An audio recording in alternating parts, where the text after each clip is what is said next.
objectif. Mais nous n'avons pas droit à l'erreur. Nous avons le mandat de prêcher Christ, d'annoncer Jésus-Christ, de glorifier Jésus-Christ.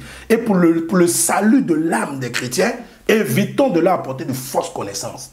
Évitons de les troubler. Parce que c'est écrit dans Proverbes chapitre 2, le verset 10, que la connaissance devient, si vous voulez, les délices de l'âme d'une personne.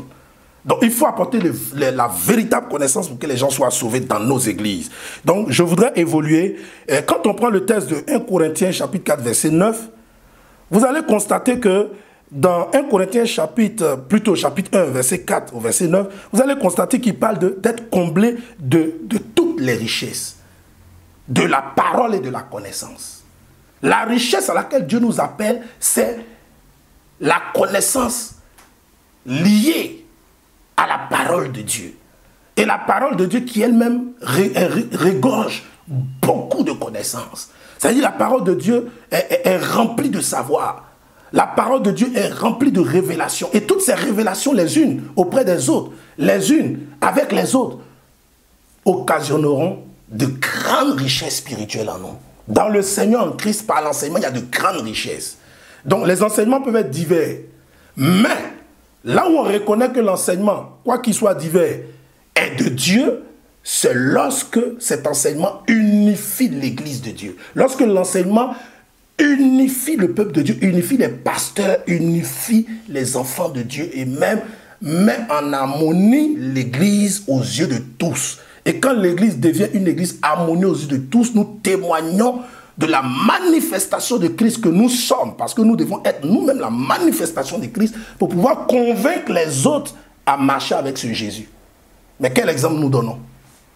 Nous nous querellons, nous divisons les églises, nous salissons l'œuvre de Christ à la croix par nos tromperies, nos mensonges, nos escroqueries.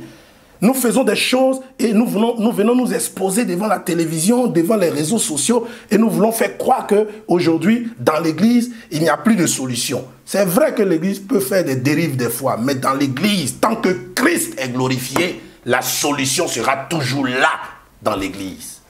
Parce que l'église est l'hôpital des hôpitaux. L'église est le centre médical où l'on peut venir pour avoir la cure de son âme. Donc, bien aimé, laissez les gens aller où ils ont envie de prier pourvu que Christ soit glorifié là-bas. Si vous allez dans une église que Jésus-Christ n'est pas glorifié, sortez de l'église là. En ce moment, on ne parle pas de dérive d'enseignement, non. Parce que tout enseignement qui n'a pas de fondement basé sur Jésus-Christ, je suis contre cet enseignement. Jésus dit, celui qui aime Dieu et qui aime son prochain accomplit toute la loi. Aujourd'hui, on ne sait plus qui enseigne quoi et quel enseignement qui révèle qui.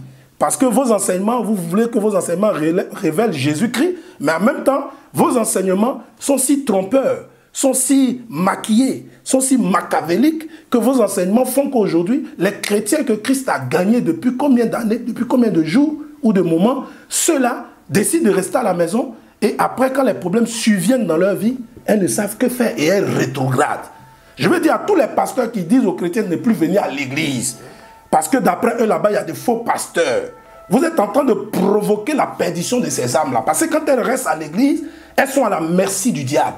Elles sont à la merci de l'ignorance. Elles sont à la merci comment on appelle ça, de la captivité satanique qui ne veut pas que le chrétien aille de croissance en croissance au niveau de sa connaissance. Donc, bien aimé, excusez-moi si je parle comme ça, mais shalom à tous les pasteurs qui ont la même vision que moi. Nul n'est mieux que son ami, nul n'est saint que son ami sur la terre. Nous tous, nous cherchons la sainteté. Nous tous, nous cherchons à aller vers la perfection. Nous tous, le seul qui soit parfait, c'est Dieu. C'est Christ, lorsqu'il était sur la terre. La Bible dit qu'il a été tenté en toutes choses, sans pour autant pécher.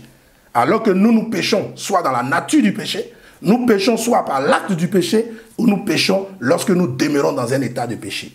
Mais Christ, dans ces trois dimensions du péché, ne se retrouve en rien dans ces niveaux du péché-là, parce qu'il est pur. Et il restera pur parce qu'il a été toujours pur. Donc, bien aimé, c'est Jésus-Christ qui est Seigneur, et non toi